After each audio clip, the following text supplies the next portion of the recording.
संत बड़े परमार्थी, शीतल जिनके अंग, तपन बुझावे और के दे दे अपनी रंग। नमस्कार दोस्तों, मैं अविनाश दास रेशनल कबीर यूट्यूब चैनल में आप सबका हार्दिक स्वागत करता हूं।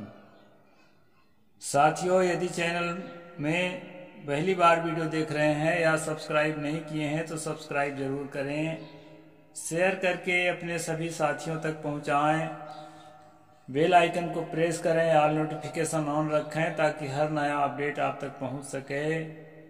लाइक करें दोस्तों और कमेंट जरूर लिखें। मैंने सतगुरु कबीर साहब की एक साखी आपके सामने रखी है, तो उस साखी का मैं संक्षेप में अर्थ करता हूँ। इसके बाद फिर आज के प्रसंग पर चलते हैं। जैसा कि आपको मालूम है, कबीर और रामानंद ये किताब मैं पढ़ करके सुबह सुनाता हूँ। अभी 1-2 दिन गैप भी हो गया है, गैप हो जाता है कार्य व्यस्तता के कारण। मैं अभी यात्रा में हूँ, महाराष्ट्र में हूँ, इसलिए गैप हो जाता है दोस्तों, उसके लिए खेद है। मैं अर्थ बताता हूँ। सतगुरु ने कहा, संत बड़े परमार्थी, शीतल जिनके अंग। संत जो साधु संत होते हैं दोस्तों, वो बड़े परमार्थी होते हैं। परमार्थी का अर्थ होता है परम धन अर्थ बराबर परमार्थ, और जो परमार्थ में जुड़ा हुआ है उसको परमार्थी कहा जाता है। परम धन अर्थ का क्या मतलब होता है? अर्थ का मतलब है प्रयोजन, जो जीवन का प्रयोजन है, परम प्रयोजन है, अंतिम प्रयोजन है। उस प्रयोजन में जो जुड़ा हुआ व्यक्ति है उसको संत या साधु कहते हैं। अब समझना ये है कि जीवन का अंतिम प्रयोजन है क्या चीज? जीवन का अंतिम प्रयोजन है शांति और निर्वाण।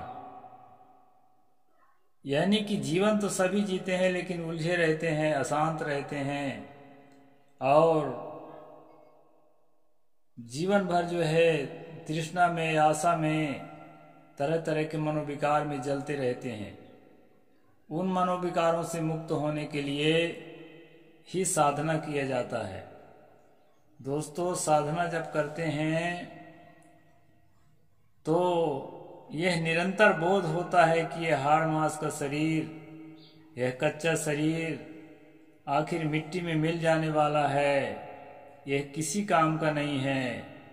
इसलिए इसका उपयोग अगर समाज के लिए कुछ हो जाए, किसी की भलाई अगर इसके द्वारा हो जाए तो बड़ा मेरा सौभाग्य है और मनुष्य होने का सच्चा फल है। ऐसा जो है भीतर से बोध होते रहता है संतों को। इसलिए दोस्तों, वो निरंतर परोपकार में जुड़े रहते हैं, अपनी परवाह न करते हुए समाज में जो दुख है, जो पीड़ा है, जो दबे कुचले शोषित और पीड़ित लोग हैं, उनकी पीड़ा को मिटाने के लिए वो निरंतर जो है प्रयासरत रहते हैं। ऐसे संतों में से सतगुरु अभिलाष साहिब भी एक संत हुए हैं, जो मेरे गुरु जी हैं। दोस्तों, आपको ये आश्चर्य होगा कि यहाँ पर अपने गुरु जी के ही आलोचना वाले अंश को मैं पढ़कर सुना रहा हूँ। अब कारण ये है दोस्तों, अब शुरू से पढ़ते आया हूँ इस किताब को, फिर आखिरी तक पढ़ना है, तो बीच में इसको छोड़ के तो नहीं जा सकता। फिर तो आप कहेंगे ना कि ये साहिब जो है बिल्ली बिरती पकड़ लिया। चूहे के बच्चा को कतरना हो तो झपट्टा मार के कतर दे और अपने बच्चे को उसी मुंह में बड़े प्यार से धर के ले जाए। तो बिल्ली बिरती नहीं है दोस्तों, किसी भी साधक में ये चीज नहीं होती है जो सच्चा साधक है। तो मैं कल पढ़ करके सुनाया था आपको, और आज और सुनाऊंगा। ये लंबा है चैप्टर, 1-2 दिन लग सकता है। यहाँ पर कहा है, स्वयं अपने बंधन को अपने आप काटने की घोषणा उन्होंने अपने प्रसिद्ध ग्रंथ बीजक में की है। यानी कहा है कि बहुबंधन से बांधिया एक बिचारा जीव, की बल छूटे आपने कीरे छुड़ावे पीऊ। सतगुरु ने कहा है कि यह जो जीव है अनेक प्रकार के मानसिक बंधनों से बंधा हुआ है। जातीय संकुचितता का बंधन,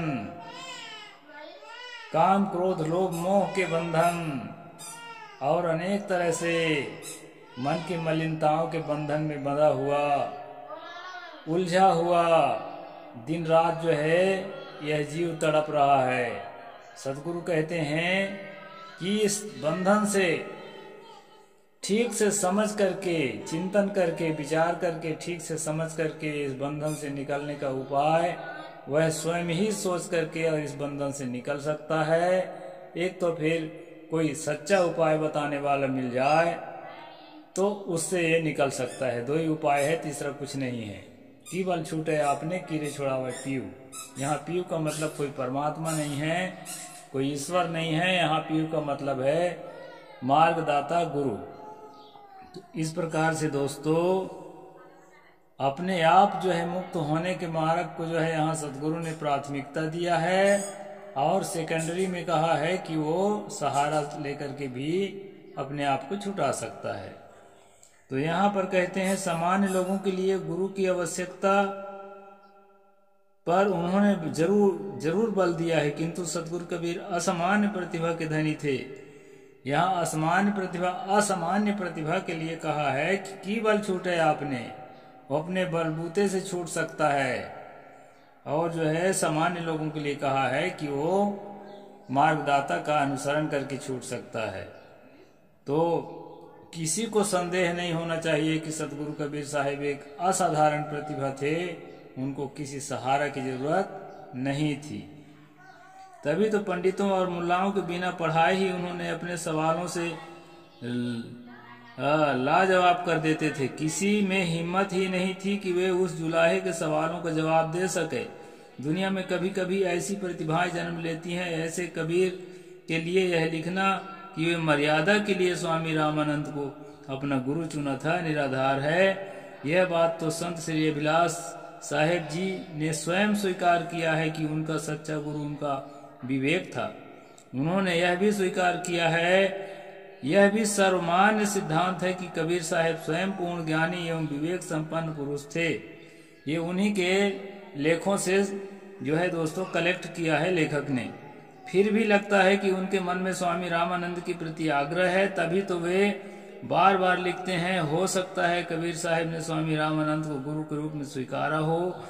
यह बार बार एक ही वाक्य पुनरावृत्ति क्यों की जा रही है, यह रटन क्यों हो रही है?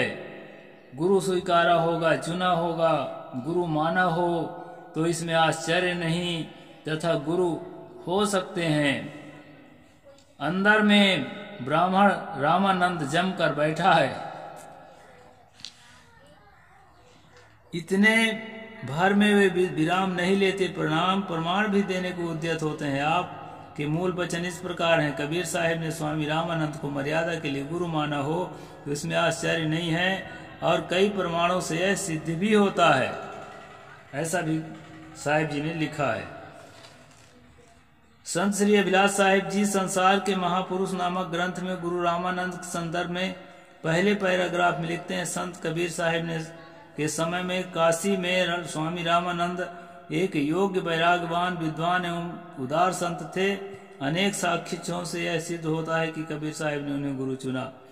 भक्त कवि व्यास, परम वैष्णव नाभादास, अनंत दास, सूरत के संत निर्वाण साहेब आदि ने माना है कि कबीर साहिब ने गुरु रामानंद थे, कबीर साहिब के गुरु रामानंद थे।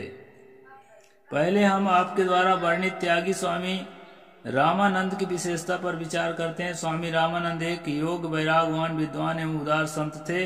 वैरागवान रहे होंगे तो इसमें हमको कोई आपत्ति नहीं है, किंतु उनके इस योग विद्वान तथा उदार होने में जरूर प्रश्न चिन्ह लगता है। डॉक्टर रामकुमार वर्मा के शब्दों में, काशी के धार्मिक और सांस्कृतिक मंडल में स्वयं रामानंद अधिक स्वतंत्र नहीं हो सके, फिर वे अपने संकुचित स्वतंत्रता से जनता को योग धर्म का स्पष्ट संदेश भी मुक्त कंठ से नहीं दे सकते थे। जो व्यक्ति सूर्योदय के पूर्व ही 5 गंगा घाट में स्नान कर लौट आता हो, इस भय से कि किसी कलुषित दृष्टि उन पर न पड़ जाए। नहीं, सुबह इसलिए अंधेले में नहाने जाते थे कि कहीं उनको किसी शूद्र को देखना न पड़ जाए। शूद्र को इतना ज्यादा घृणा करते थे कि देखने से अशुद्ध हो जाते थे स्वामी रामानंद जी। यहाँ पर ये बताया है, समभाव सिद्धांत कहाँ तक व्यवहारिक रूप दे सकेगा यह स्पष्ट है। जो व्यक्ति आदमी को आदमी नहीं समझता, कुत्ते बिल्ली से बदतर इंसान को देखता है, जो किसी विधर्मी को इतना पतित समझता है कि बहुत अनिवार्य होने पर भी उसे बिना यवनिका यानी पर्दा लगाए बिना, काला पर्दा लगाए बिना किसी मुसलमान से स्वामी रामानंद बात नहीं करते थे। उसे विद्वान और उदार कहने में विवेकवान की जीभ जलती है। स्वामी रामानंद अपने पूर्ववर्ती शंकराचार्य और रामानुजाचार्य के कदम से कदम मिलाकर चलने वाले थे। इस बात का ज्वलंत प्रमाण तो उसकी लिखी वेदांत दर्शन के आनंद भास में देखा जा सकता है। यानी उसकी अपनी लिखी हुई किताबें जो है बताती हैं कि वो बिना पर्दा लगाए किसी मुसलमान को, किसी दलित को, किसी आदिवासी को नहीं देखते थे। शंकराचार्य और रामानुजाचार्य अपने शिष्यों में शूद्रों के लिए प्रतिबंध लगाए थे। उनके एक भी वज्राक्षर को काटने की जो व्यक्ति हिम्मत न जुटा पाया हो, वह कैसे उदार, कैसे विद्वान, कैसे योग्य, किस बात की योग्यता। जनता को यह बताया जाए कि रामानंद उदार कैसे थे। स्वामी रामानंद ने वैष्णव मतात भास्कर में लिखा है कि गुरु को ब्राह्मण होना चाहिए। उनके शब्दों में शुक्लोद भाव वेदांत दर्शन के अपशूद्राधिकरण प्रकरण में उनकी उदारता भली भांति उजागर हुई है। यानी कि श्रवणाध्ययनार्थ निषेधार्थ मत प्रत्येष, इस सूत्र के भाष्य में स्वामी रामानंद लिखते हैं, इतोपि नाधिकारा शूद्रस्य यतस्तस्य वेद श्रवण तद ध्यान तदर्थ ज्ञान अनुष्ठान प्रतिषेधः स्मृत्ये तत्श्रवण निषेधा अथहास वेद शृण्वन्तस्तुजभ्याम श्रोत प्रतिमुदाहरणे जिभ्या चोदो धारणे शरीर भेदः गौतम स्मृति 12:3 इति अध्ययन प्रतिषेधोपि पद्यु हवा एतच् शमशान न्यन क्षुद्र तस्मात् शूद्रं समीपे न धेतव्यं न शूद्राय मिदं मतिम तद्यात् न चास्योपदिशम धर्मम न चास व्रत महादिशेद। इस प्रकार से दोस्तों उनके अपने लिखे किताबों में ये बात कहा है कि अतः शूद्रों को वेद आदि अध्ययन का अधिकार नहीं है, न वेद सुनने का अधिकार है, न ही अर्थ ज्ञान करने का है। यदि कदाचित शूद्र के कान में वेद मंत्र पड़ जाए तो उसके कान में गर्म लाख या पिघला हुआ शीशा या खौलता हुआ तेल से भर देना चाहिए। उच्चारण करने पर जीभ काट लेना चाहिए। यदि शूद्र ने वेद मंत्र को कंठस्थ कर लिया हो तो उसका वध कर देना चाहिए। शूद्र चलता फिरता शमशान है, अतः शूद्र के समीप वेदा ध्यान नहीं करना चाहिए। शूद्र को बुद्धि नहीं देना चाहिए, उनको उपदेश नहीं देना चाहिए, या ही उन्हें कोई व्रत का अनुष्ठान की विधि नहीं बतानी चाहिए। इन सब में शूद्रों का सब प्रकार से वेदाध्ययन आदि का अनाधिकार सिद्ध होता है।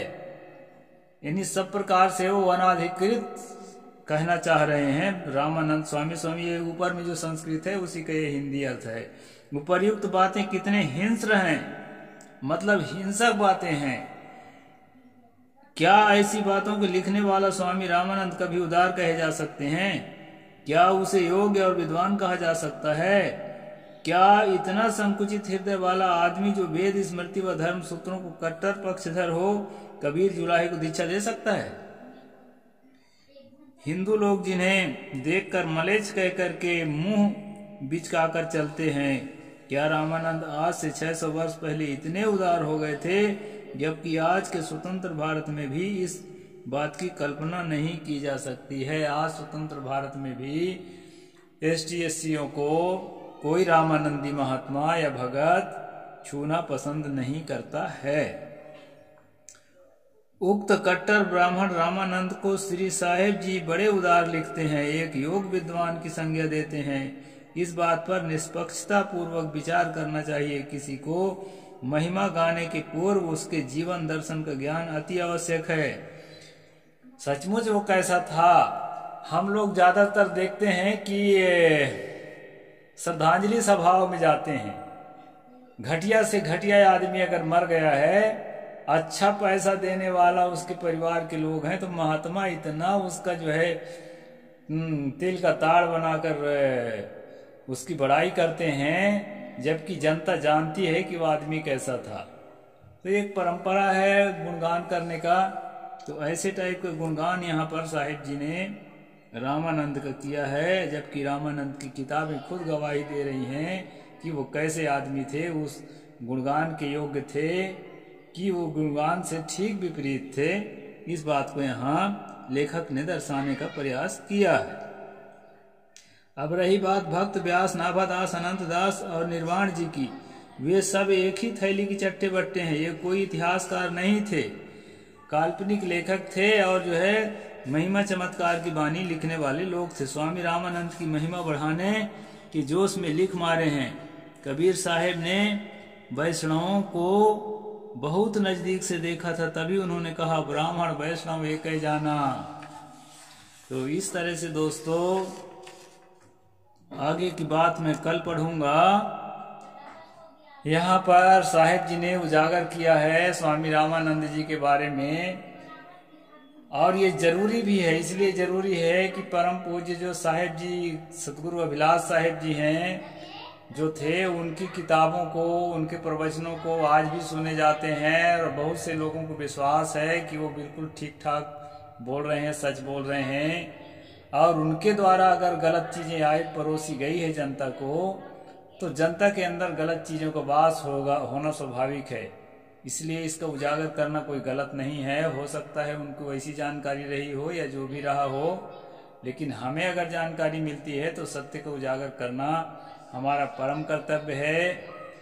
और भारत के संविधान में धारा 51A(H) के तहत जो है वैज्ञानिक चेतना फैलाना और आडंबर अंधविश्वास से जनता को मुक्त करने की कोशिश करना हर भारतीय नागरिक का कर्तव्य है।